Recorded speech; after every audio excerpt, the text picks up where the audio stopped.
Hello everyone, myself Khyati Vyas from JMP English Medium Saraswati Group of Education. Today I am conducting this session for grade 4, subject is SS. We are discussing chapter number 6, Transport and Communication, and this is my session number 1 for this chapter. Okay kids, now what do you mean by transport? Do you have an idea? What is transport? Yes, transport means moving from one place to another with help of something. किसी चीज की मदद से आप एक जगह से दूसरी जगह पहुंचते हो तो वो कहते हैं ट्रांसपोर्ट करना। इसमें चाहे किसी इंसान को आप ट्रांसपोर्ट कर रहे हो या किसी चीज को, that is your choice.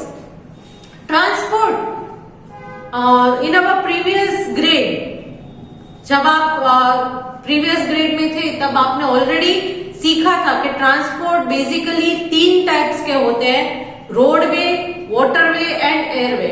Roads पर जो ट्रांसफर होता है वो, फिर वाटरवे, बोट, शिप, ऐसे में क्रूज, इस तरह से भी ट्रांसपोर्ट होता है, एंड एयरवेज जिसमें एरोप्लेन या हेलीकॉप्टर्स का यूज किया जाता है।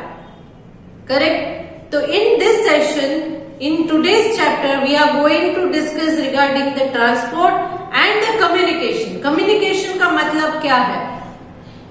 किसी भी माध्यम से आप एक दूसरे के साथ जो इंफॉर्मेशंस आपके पास कोई है या कोई डेटा है वो शेयर करते हो, एक दूसरे से बात करते हो। किस तरीके से? टेलीफोन के थ्रू, इंटरनेट के थ्रू, मैसेज के थ्रू, लेटर्स, पुराने जमाने में लेटर्स, टेलीग्राम, ये सारा का सारा कम्युनिकेशन माना जाता है। क्यों? क्योंकि यहाँ पर एक दूसरे के पास जो इंफॉर्मेशन है वो आप शेयर करते हो, ट्रांसफर करते हो दूसरे को। तो इस चैप्टर में हम ट्रांसपोर्ट एंड कम्युनिकेशन के बारे में डिटेल स्टडी करेंगे। In the beginning of the chapter which is given in page number 303, they have given you 3 photographs and asked you a question. Identify the following modes of transport. In 3 photograph में किस mode of transport का use किया गया है? Mode of transport, किस चीज को transport के लिए यूज किया गया है ये नहीं पूछा है, किस मोड का ट्रांसपोर्ट यहाँ यूज किया गया है ये पूछा गया है। सी फोटो नंबर 1 जो है उसमें आप एक बोट को देख सकते हो जो पानी में तैर रही है। So it is waterways.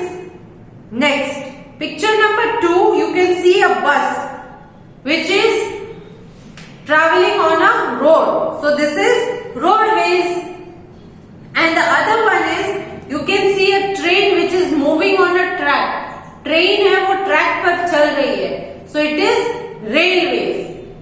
ये जो है वो लैंडवेज का ही एक हिस्सा है, बट लैंडवे में 2 टाइप्स होते हैं, एक है रोडवेज और एक है रेलवेज।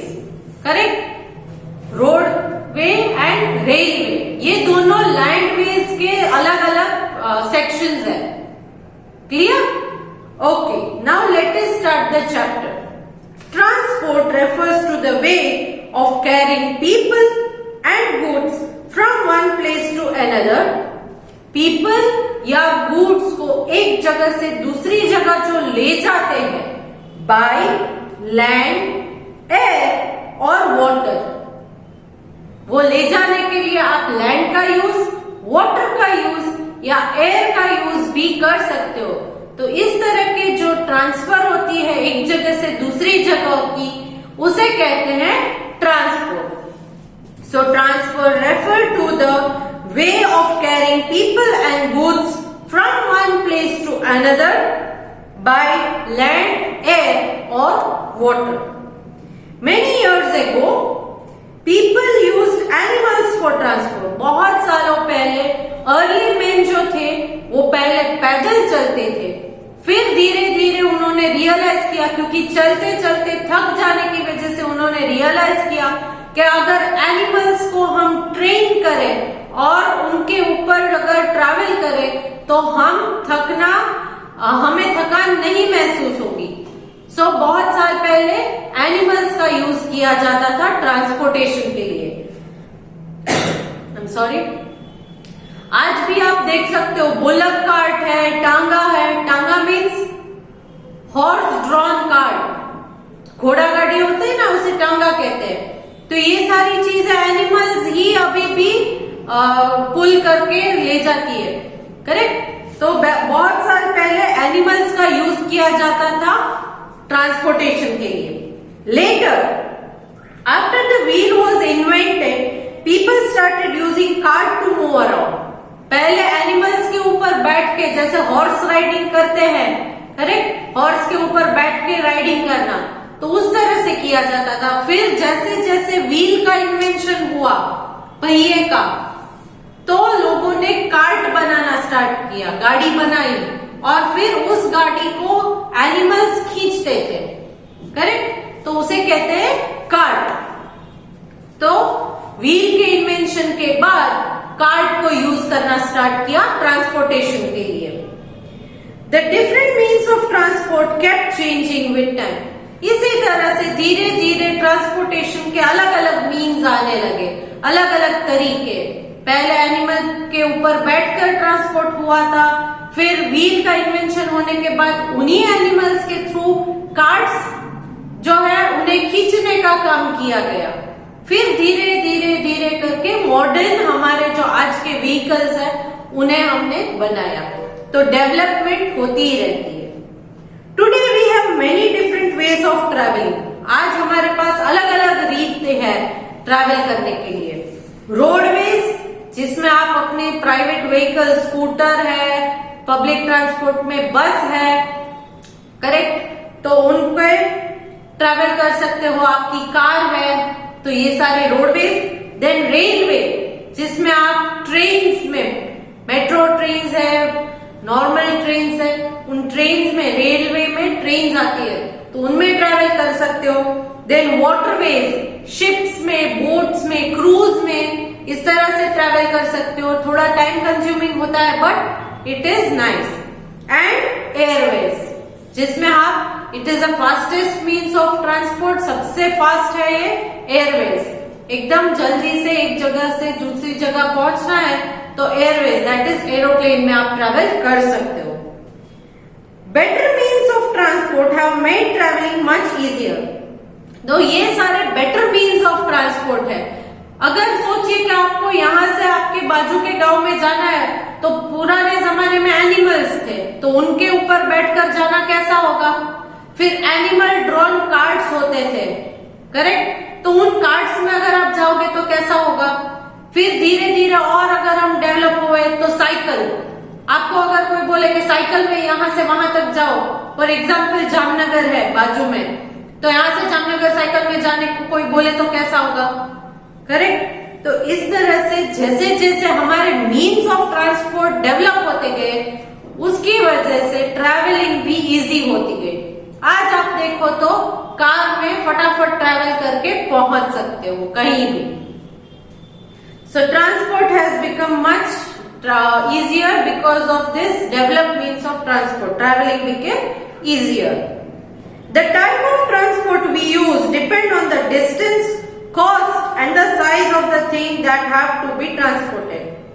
Now, जो टाइप ऑफ ट्रांसपोर्ट आप सिलेक्ट करते हो, तो वो कौन से बेसिस पर ट्रांसपोर्ट का टाइप सिलेक्ट करोगे। मतलब अगर आपको अकेले को कहीं जाना है, आपके दोस्त के घर, करेक्ट, तो आपका दोस्त का घर कितनी डिस्टेंस पर है ये आप पहले देखोगे। नजदीक है तो चलकर जा सकते हो, थोड़ा दूर है तो आप साइकिल में जा सकते हो, बहुत ज्यादा दूर है तो स्कूटर में जाना पड़ेगा। तो इस तरह से it depends on the distance, then the cost. क्योंकि कोई भी ट्रांसपोर्ट अगर आप चलकर जाते हो या साइकिल में जाते हो तो ठीक है, बट जैसे ही आप स्कूटर, ऑटो रिक्शा इसके बारे में सोचते हो तो यू हैव टू पे द कॉस्ट। क्योंकि स्कूटर में जाते हो तो पेट्रोल होता है, तो वो भी पेट्रोल भी फ्री तो नहीं होता है, तो वो कॉस्ट आपको देखना पड़ेगा। And the size of thing that has to be transported. और अगर आप जा रहे हो तो आप अकेले जा रहे हो तो साइकिल में जाना पॉसिबल है। अगर आप फॉर एग्जाम्पल आपके अंकल के घर पे जा रहे हो और बड़ा सा सूटकेस लेकर जा रहे हो, तो आप क्या साइकिल में जा पाओगे? नहीं। तब आपके लिए ऑटो रिक्शा या अगर आपके पास कार है तो वही बेटर रहेगा. So it all depends on the distance, cost and the size of the thing that has to be transported. कभी कभी ऐसा होता है कि हम कहीं नहीं जाते बट हम बड़े बड़े पार्सल्स एक जगह से दूसरे जगह भेजते हैं. एट दैट टाइम ऑल्सो उतना बड़ा पार्सल है तो आप किस मीन से भेजना चाहते हो, किस मोड से, ये आपको देखना पड़ेगा.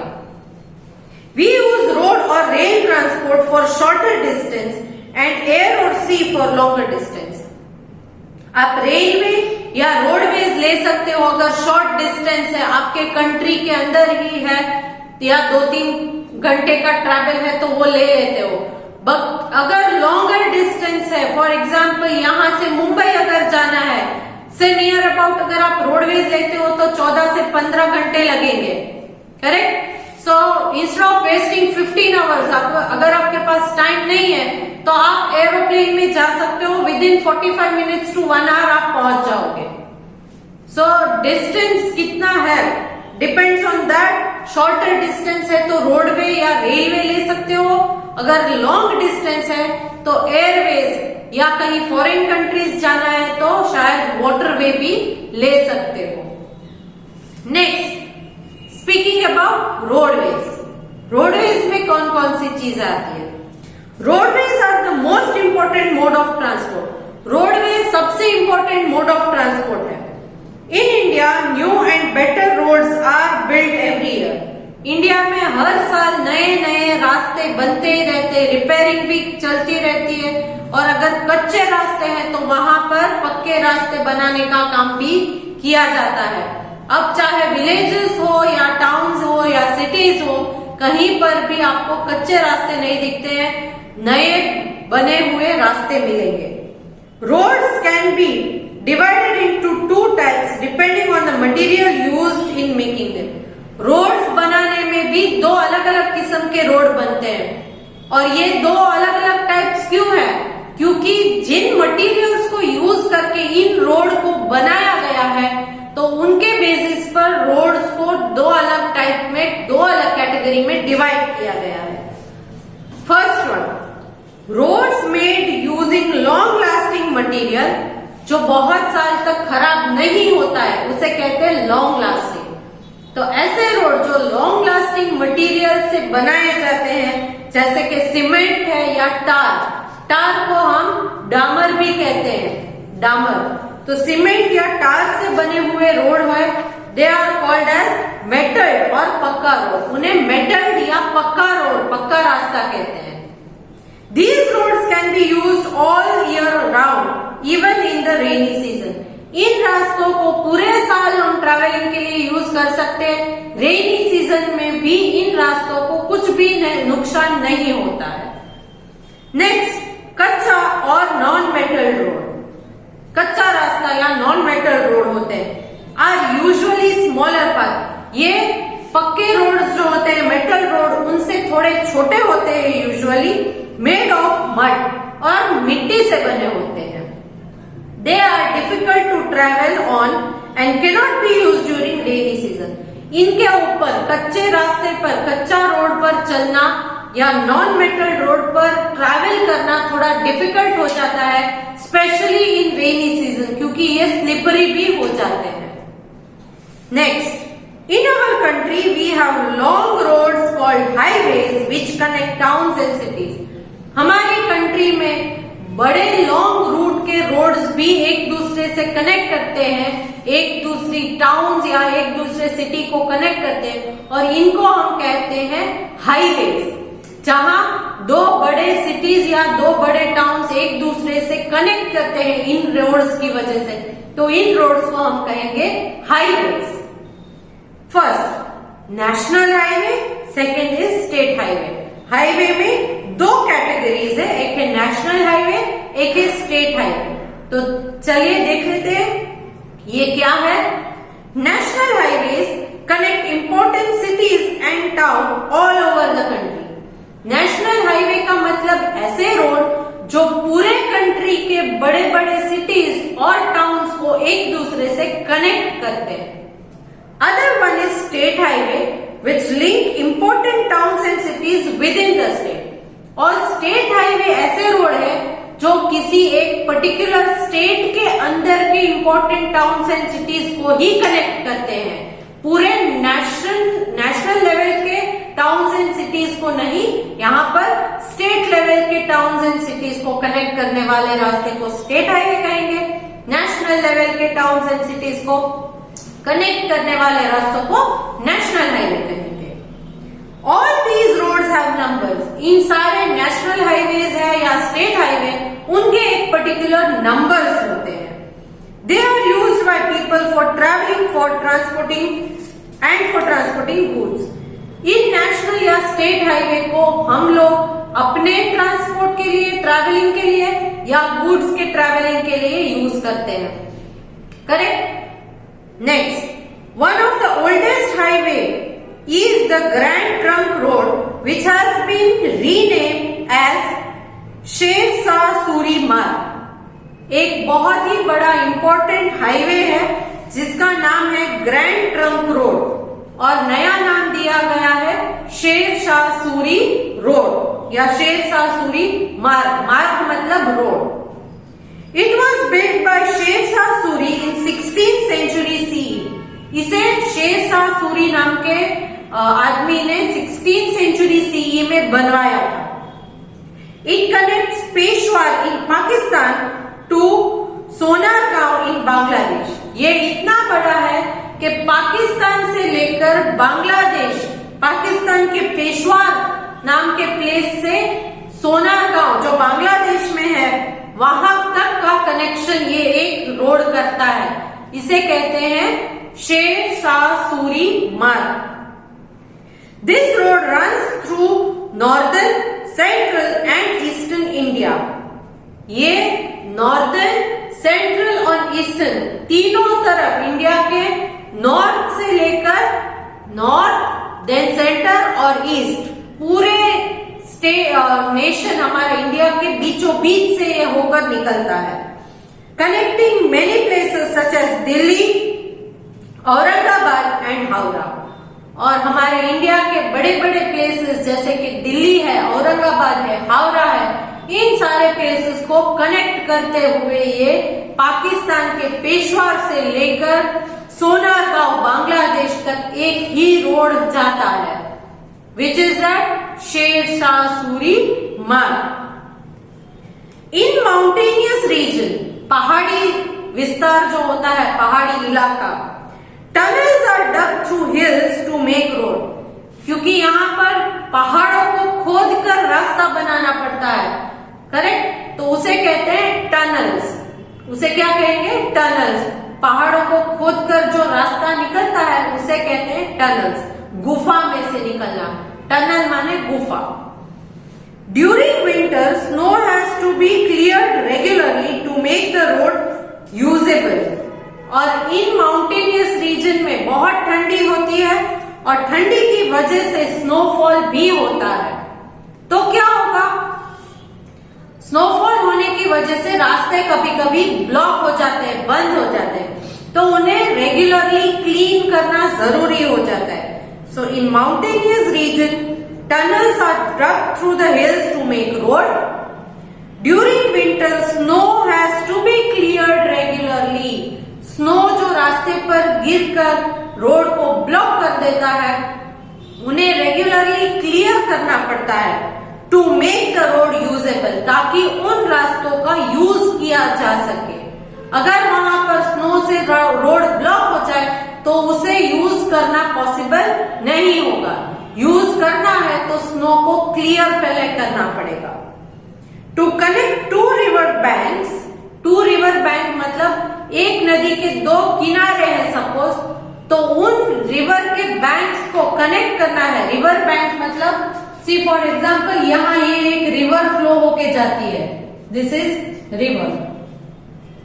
अब मैं यहाँ पर खड़ी हूं और मुझे यहाँ पहुंचना है, तो टू रिवर बैंक, ये रिवर के टू बैंक्स जो है उनको कनेक्ट करने के लिए ब्रिजेस बनाए जाते हैं। क्या बनाए जाते हैं? ब्रिज, पुल। आप कहते हो ना पुल, यस इट इज ब्रिज।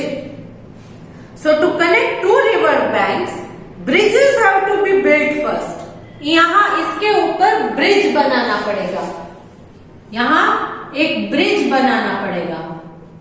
तो अब इस ब्रिज के ऊपर से आप इस किनारे से इस किनारे तक पहुंच सकते हो, नहीं तो कनेक्ट करना मुश्किल हो जाता है, आपको बोट या ऐसे में ट्रैवल करना पड़ेगा। बट ऊपर से अगर ब्रिज बना दिया, क्योंकि हम रोडवेज की बात कर रहे हैं, तो अगर ब्रिज बना दिया तो ट्रांसपोर्टेशन इजी हो जाएगा।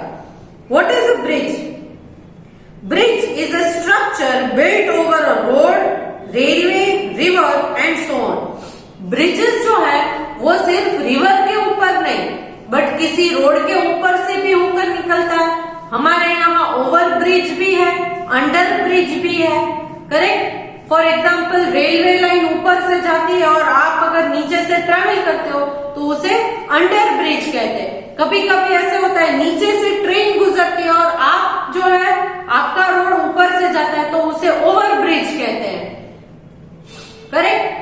तो ये ओवर ब्रिज, अंडर ब्रिज, तो ये रोड्स के ऊपर भी होते हैं। देन रेलवेज के ऊपर भी होते हैं, एक रोड के ऊपर से दूसरा रोड, नीचे रेलवे ट्रैक है ऊपर से रोड, या ऊपर रेलवे ट्रैक है नीचे से रोड, तो वो वहां पर भी ब्रिज का कंस्ट्रक्ट करना जरूरी है।